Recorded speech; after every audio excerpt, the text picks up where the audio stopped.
Selon le monitorage international, le GMP 2017, le taux d'accès à l'assainissement au Burkina Faso n'est passé que de 10% en 1990 à 23% en 2015 au niveau national. La situation est particulièrement sérieuse en milieu rural où l'accès à l'assainissement n'est que de 12% et où la pratique de la défécation à l'air libre demeure encore très répandue à 65%. Les chiffres appellent à l'action. Selon une étude réalisée par la Banque mondiale en 2012, le Burkina Faso perd chaque année environ 86 milliards de francs CFA pour des dépenses liées à l'insuffisance d'assainissement et d'hygiène. Au regard des nombreux défis, le Centre international pour l'eau et l'assainissement, IRC Burkina, en partenariat avec l'UNICEF et le ministère de l'eau et de l'assainissement, a initié un colloque international de partage d'expériences les 20 et 21 septembre 2018 à Ouagadougou. Malgré les efforts consentis, le pays n'a malheureusement pas pu atteindre la cible des OMD en matière d'assainissement et d'hygiène. Le Burkina Faso s'est depuis engagé dans l'atteinte des ODD en adoptant le Programme national d'assainissement des eaux usées et excréta.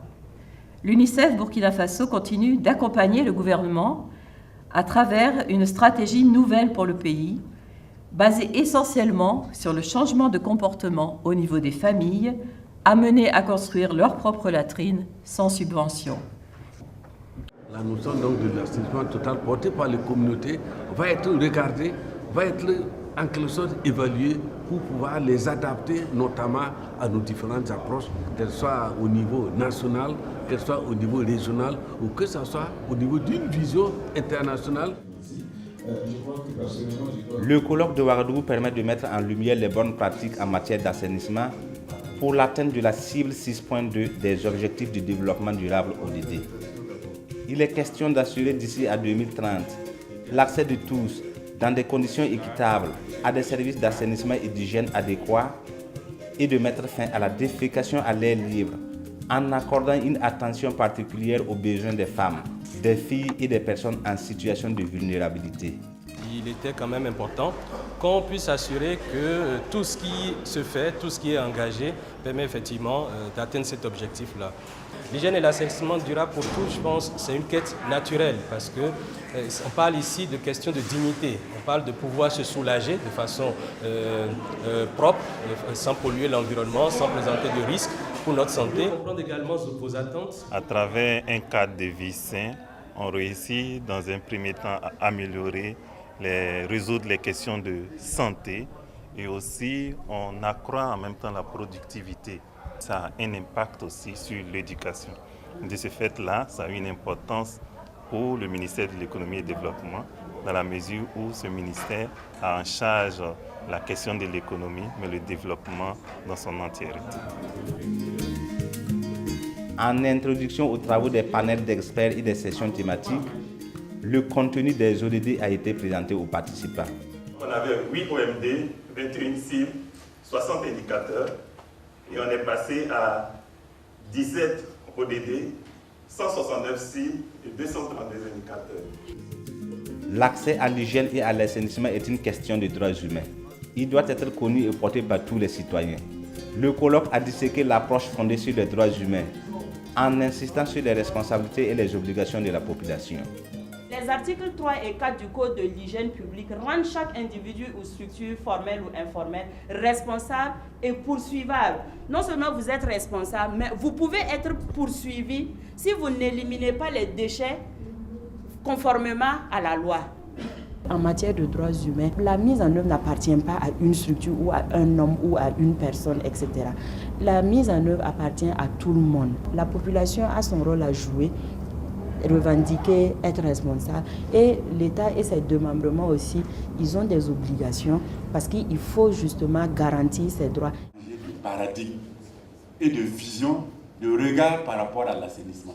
À l'épreuve du terrain, les nouveaux paradigmes de l'ODD 6.2 suscitent des questionnements. L'UNICEF Burkina a présenté les résultats d'un projet pilote d'assainissement total piloté par les communautés ATPC.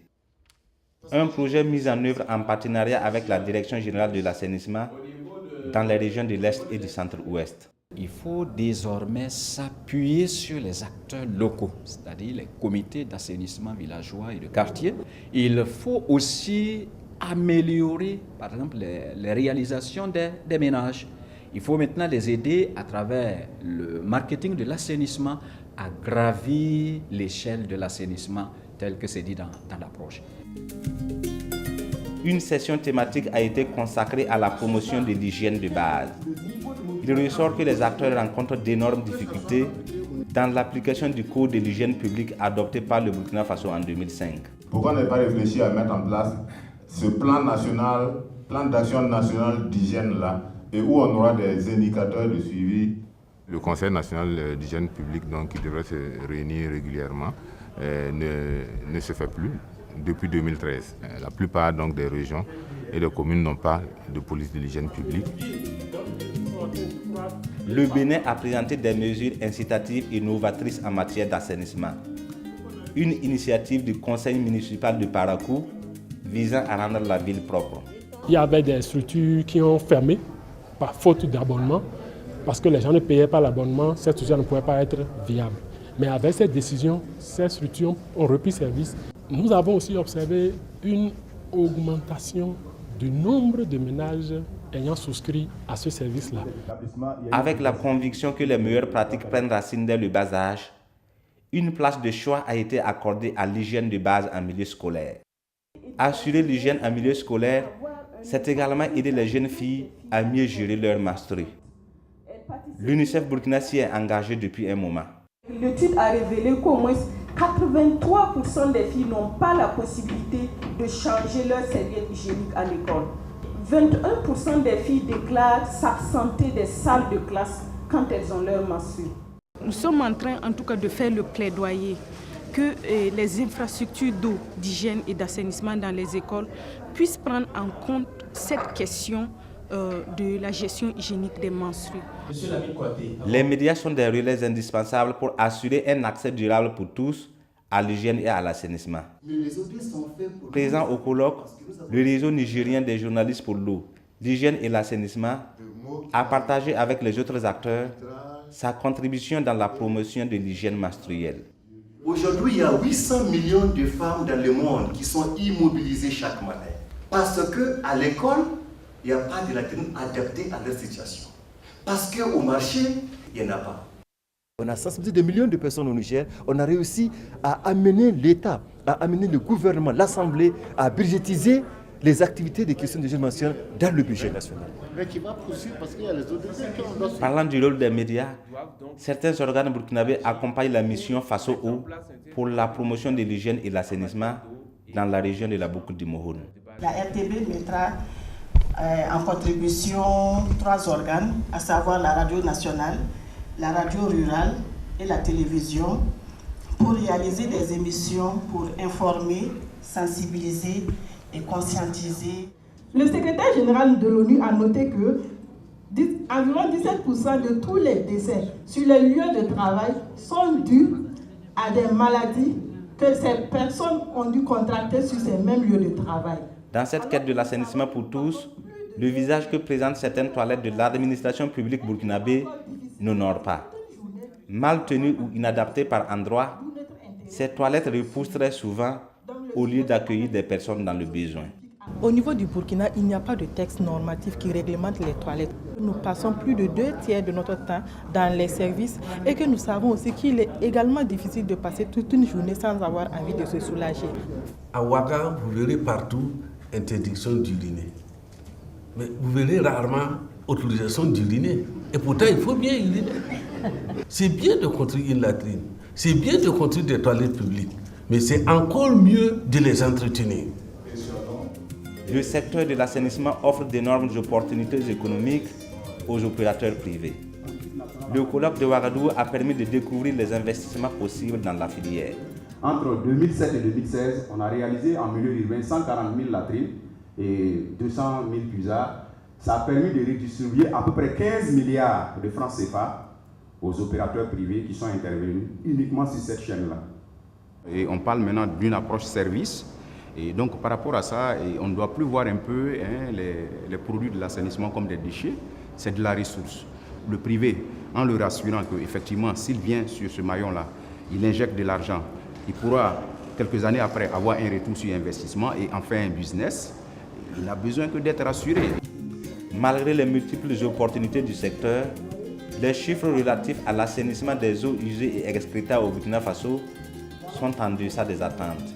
Nous avons seulement 15% des eaux usées et excréta qui sont traitées. Et mieux, dans ces 15%, vous voyez que seulement 4% subissent un traitement normal. Et les 85 autres pourcents sont rejetés dans la nature sans aucun traitement. Lorsqu'on vide la latrine, automatiquement, il faut un site habilité à cet effet où on peut déverser ces bouts de vidange. Ces bouts traités, hygiénisés, peuvent être utilisés comme amendement et fertilisant des sols. Ou bien, est-ce qu'elle existe déjà ici? Au cours des travaux du groupe, les participants ont passé en revue les pratiques et les stratégies publiques afin d'en identifier les faiblesses et de proposer des solutions. Les contributions qui ont été apportées à ce colloque nous permettent à nous autres de revoir nos copies, de travailler avec les populations pour avoir des résultats, les résultats escomptés. Parce que le problème de l'assainissement est d'abord un problème de mentalité. Ces participants qui ont traduit la volonté d'accompagner le gouvernement ne mettent plus aujourd'hui la charge de résoudre la question sur l'État seul. Alors, donc vous voyez, on a parlé de financement domestique et ça c'est encourageant, contrairement à la situation passée où on vous disait c'est à l'État de donner des latrines aux gens, c'est à l'État de donner de l'eau potable. Donc c'est demander vraiment l'adhésion de l'ensemble de ces acteurs. Au terme de 2 jours d'échange, les participants ont formulé des recommandations en vue d'apporter de la valeur ajoutée aux différentes approches développées sur le terrain. Une des recommandations fortes, c'est qu'il y a cette nécessité, vous voyez, de cette interrelation entre les différents ministères. Il y a eu des trophées qui ont été donnés aux différents ministères pour les interpeller sur ce besoin capital d'interaction. L'autre résultat de ce colloque, c'est les questions de financement. Et il y a eu des propositions, des pistes qui ont été données. Un autre résultat fort, c'est la nécessité d'harmonisation des interventions des acteurs sur le terrain.